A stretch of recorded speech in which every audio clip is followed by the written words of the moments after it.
Everyone, আমি Ladli and welcome back to my another mini blog. তো কেমন আছো সবাই? আশা করি সবাই ভালো আছো। তো অনেকদিন পরে আবার একটা ব্লগ নিয়ে চলে আসলাম। তো এই যে দেখতে পাচ্ছ, এই ব্লগটা অনেকদিন আগেরই। তো ওই যে সকাল সকাল উঠে পড়েছিলাম আমরা, আজকে আমরা দুজনেই যাচ্ছিলাম। তারপরে এই যে দেখো এখানে কি সুন্দর সুন্দর ফুল দেখতে পেলাম। আর আজকে বেশি দূরে যাইনি, যেহেতু আমরা দুজনেই গিয়েছিলাম। তো আজকে বাড়িতেও চলে আসছিলাম তাড়াতাড়ি।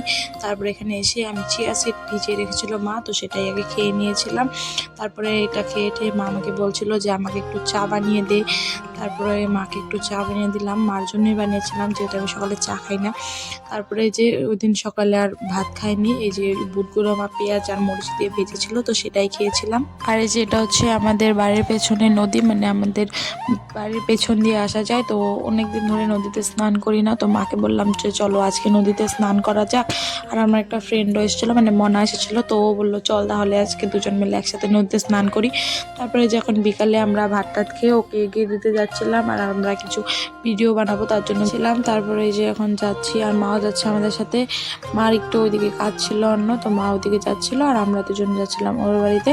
তো এই যে এখন থেকে বাড়ি এসে আমি দেখি বুনু এসেছে আমাদের বাড়ি, আর ও আমাকে পড়ছে, মানে মা আমাকে নাকি আদর করে, ওকে নাকি আদর করে না, তাই ও রাগ করেছে আমার উপরে।